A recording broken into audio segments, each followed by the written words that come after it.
Selamat malam, Assalamualaikum warahmatullahi wabarakatuh. Ketemu lagi kita di Manjada Wajada. Jadi hari ini kita akan mau lihat nih beberapa siswa ya yang katanya mau jelasin tentang perubahan sosial dan ketimpangan sosial. Nah, ini bagian dari materi perubahan sosial dan ketimpangan sosial yang sudah mereka pelajari, katanya begitu. Jadi nggak apa-apa, kita akan lihat nanti bagaimana mereka menjelaskannya. Ya, ini bagian dari ekspresi mereka lah, mungkin kita mau lihat ya. Oke, lihat yang pertama, kita mau lihat si Sahprida dulu. Ini kelas 12 IPS 2. Silakan. Halo Pak Iwan, Assalamualaikum warahmatullahi wabarakatuh. Perkenalkan, nama saya Syafrida Indriani dari kelas 12 IPS 2. Nah, di video kali ini Pak, saya bakalan membawakan materi tentang perubahan sosial. Berikut videonya. Tidak ada masyarakat yang statis atau berhenti berubah. Setiap masyarakat pasti mengalami perubahan. Nah, perubahan yang terjadi di dalam masyarakat inilah yang disebut dengan perubahan sosial. Nah, selanjutnya, faktor apa saja sih yang mempengaruhi terjadinya perubahan sosial? Nah, yang pertama yaitu ada faktor geografis. Faktor geografis menyebabkan terjadinya perubahan sosial karena kondisi alamnya yang bisa berubah-ubah yang menyebabkan bencana alam. Nah, yang kedua ada faktor kependudukan. Nah, bertambah atau berkurangnya penduduk dapat menyebabkan terjadinya perubahan sosial. Nah, yang ketiga ada faktor teknologi atau faktor industri. Contohnya pada bidang pertanian. Penemuan teknologi baru dapat merubah perubahan yang ada pada sektor pertanian. Nah, yang keempat karena faktor kepemimpinan dan faktor ideologi politik yang menyebabkan terjadinya perubahan sosial tersebut. Nah, selanjutnya, apa saja faktor pendorong dan faktor penghambat dari adanya perubahan sosial? Nah, kita bahas terlebih dahulu faktor penghambatnya ya. Nah, faktor penghambat dari adanya perubahan sosial yaitu yang pertama karena faktor kemiskinan. Yang kedua faktor geografinya atau faktor keadaan alamnya juga. Nah, yang ketiga karena adanya pengaruh dari budaya tradisional yang menyebabkan perubahan sosial itu menjadi penghambat karena masyarakatnya masih terikat kepada peraturan-peraturan dari budaya tradisionalnya. Nah, sedangkan pada faktor pendorongnya terbagi menjadi dua, yaitu faktor internal, faktor yang berasal dari yang ada di sekeliling kita. Contohnya yaitu faktor keadaan alamnya juga. Nah, yang kedua ada faktor karena adanya konflik yang terjadi di dalam masyarakatnya. Sedangkan faktor eksternalnya adalah faktor yang berasal dari luar. Nah, contohnya juga faktor keadaan alamnya atau geografis. Nah, jadi faktor geografis ini pengaruhnya sangat besar. Bisa jadi penghambatnya dan bisa jadi faktor pendorongnya. Nah, yang kedua karena adanya pengaruh dari kebudayaan lain. Nah, selanjutnya yaitu dampak positif dan dampak negatif dari adanya perubahan sosial. Kalau udah cerita dampak, sudah pasti ada yang positif dan ada yang negatif. Nah, perubahan sosial juga tidak selalu melulu tentang dampak negatifnya, tetapi perubahan sosial juga banyak manfaatnya dan banyak dampak positifnya. Nah, contoh dampak positifnya yaitu di zaman sekarang terjadinya kemajuan di bidang pendidikan. Nah, jelas sudah terbukti sekarang kita bisa belajar dan mendapatkan ilmu pengetahuan di mana saja dan kapanpun, ya kan? Nah, yang kedua, kemajuan dalam bidang teknologi. Nah, terbukti dengan adanya handphone canggih, laptop, komputer, dan akses internet, kita bisa dapat memperoleh informasi kapan saja dan di mana saja dengan mudah dan praktis. Nah, yang ketiga yaitu adanya faktor industri. Nah, dengan adanya faktor industri dapat membuka lapangan pekerjaan bagi kita. Nah, sedangkan faktor negatifnya ya, dampak negatifnya yaitu kebalikan dari dampak positif tadi. Nah, bisa saja teknologi yang bagus tadi, teknologi yang canggih tadi memberikan berita-berita yang tidak benar, kebenarannya yang bisa menyebabkan konflik-konflik di antara kita. Dan ternyata perubahan sosial juga menyebabkan ketidakseimbangan pada aspek-aspek tertentu. Nah, sekian penjelasan dari saya. Wassalamualaikum warahmatullahi wabarakatuh. Oke, itu tadi penjelasan Safrida ya, tentang apa yang dia jelaskan tadi. Barangkali ada manfaatnya, mudah-mudahan ya. Tapi paling tidak buat dia ini adalah salah satu pengembangan diri buat dia gitu. Mudah-mudahan dia bisa jadi pengamat sosial yang hebat nantinya. Oke, nah sekarang kita mau lihat si Renia. Oke, Renia mau jelasin materi sosiologi seperti apa. Kita saksikan aja. Renia kelas 12 IPS 1. Halo semua, Assalamualaikum warahmatullahi wabarakatuh. Perkenalkan, nama saya Renia Tika Diksi dari kelas 12 IPS 1. Jadi di sini saya akan menjelaskan tentang strategi dan pendekatan pemberdayaan yang perlu dilakukan untuk mengatasi ketimpangan sosial. Nah, yang pertama ada peningkatan kualitas penduduk. Di peningkatan kualitas penduduk ini terbagi 3 lagi, yaitu yang pertama ada memperbaiki kualitas pendidikan.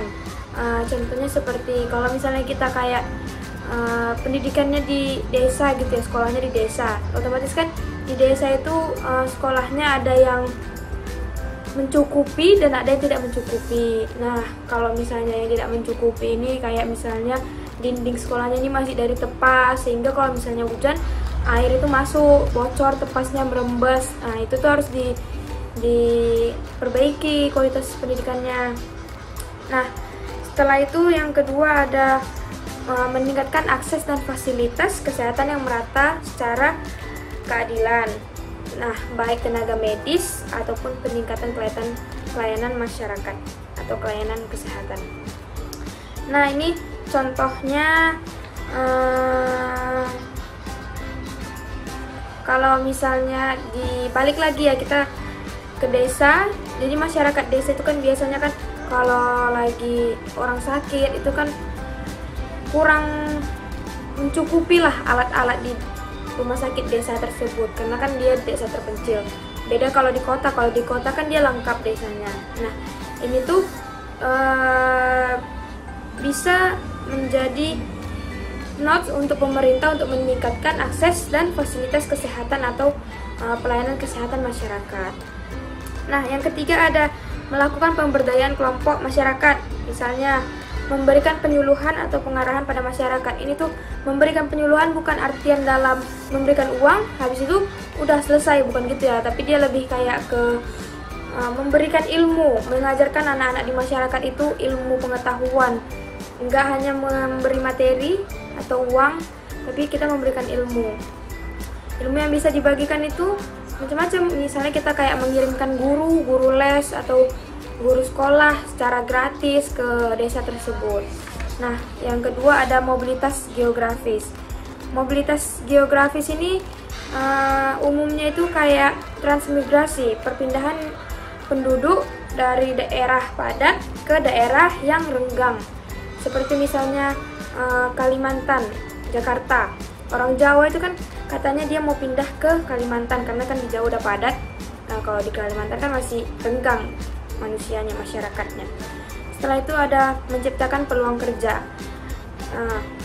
Menciptakan peluang kerja ini penting karena kalau misalnya kita nggak menciptakan peluang kerja, kita terus-terusan menjadi buruh dan kita nggak bisa membuat masyarakat di suatu kota atau desa itu berkembang. Kalau misalnya kita membuat peluang kerja kan itu otomatis kita pasti membutuhkan karyawan ini kan bisa dari desa atau kota gitu. Menciptakan peluang kerja ini misalnya kayak di desa lah, di desa ini kan jarang ya ada pabrik. Nah jadi orang misalnya adalah orang kaya ini mau buka pabrik, dia mau buka pabrik minyak atau pabrik sawit gitu. Jadi kan itu kan otomatis kan orang-orang yang direkrut dia kan orang-orang yang di sekitar desa itu tersebut gitu. Nah yang keempat ada meningkatkan partisipasi masyarakat. Meningkatkan partisipasi masyarakat ini misalnya pemerintah buat wisata permainan, otomatis yang harus ikut berkontribusi di situ itu kan harus masyarakat yang tinggal di daerah dekat-dekat situ, nggak boleh orang yang dari luar gitu kan, nggak boleh kan, karena meningkatkan partisipasi masyarakat ini bukan artian dalam gotong royong, bukan ya, cuma dia lebih kayak pemerintah kalau mau membuka usaha wisata gitu boleh, tapi yang harus di situ itu masyarakatnya harus ikut bekerja. Oke, sekian dari saya. Apabila ada salah kata mohon dimaafkan. Wassalamualaikum warahmatullahi wabarakatuh. Oke, mantap. Jadi penjelasan Renia tadi menjelasin tentang bagaimana ketimpangan sosial juga sih disentuhnya begitu. Tapi mudah-mudahan ada manfaatnya juga untuk kita-kita atau untuk dia sendiri ya, paling enggak dia bisa lebih mengembangkan dirinya lagi, lebih menambah kembali pengetahuannya, dan mungkin dia bisa sharing lagi sama kita-kita di Manjada Wajada ini. Oke, thank you si Reni, thank you. Nah, sekarang kita mau lihat siswa berikutnya. Ini mau jelasin tentang apa ya? Tentang ketimpangan sosial katanya. Oke, kita langsung saksikan aja. Silakan. Assalamualaikum warahmatullahi wabarakatuh. Perkenalkan, nama saya Devi Anissa dari kelas 12 IPS 2. Nah, di sini saya akan membahas ketimpangan sosial. Nah, apa sih itu ketimpangan sosial? Ketimpangan sosial juga didefinisikan sebagai bentuk ketidakadilan baik status maupun kedudukan dalam masyarakat. Bisa disimpulkan, ketimpangan sosial merupakan kondisi yang terjadi di tengah-tengah masyarakat karena adanya perbedaan status sosial, ekonomi, ataupun budaya. Nah, pernahkah kamu melihat kondisi kehidupan masyarakat yang sangat kontras kan?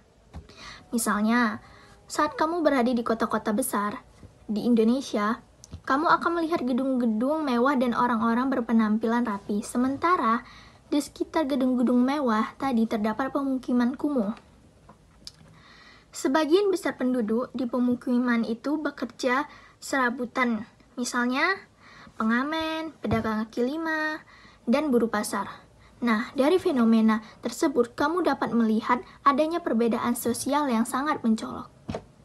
Fenomena semacam ini menjadi salah satu di antara contoh bentuk-bentuk ketimpangan sosial yang paling mudah kita ketemui. Nah, ada juga ketimpangan sosial merupakan keadaan yang terjadi karena adanya kesenjangan atau ketidakseimbangan akses untuk mendapat dan memanfaatkan sumber daya yang tersedia. Sumber daya ini mencakup kebutuhan primer seperti pendidikan, kesehatan, tempat tinggal, peluang usaha dan kerja, serta kebutuhan sekunder seperti sarana untuk mengembangkan usaha dan karir. Perlu kamu ketahui, ketimpangan sosial merupakan masalah sosial yang bersifat global, dapat terjadi di negara maju ataupun berkembang. Ketimpangan sosial terjadi karena beberapa faktor dan mengakibatkan berbagai macam dampak, terutama di bidang ekonomi, politik, dan budaya. Nah, terdapat 5 bentuk ketimpangan sosial yang terjadi di masyarakat. Yang pertama, ketimpangan antara desa dan kota. Yang kedua, ketimpangan kualitas sumber daya manusia. Yang ketiga, ketimpangan ekonomi antar golongan di masyarakat.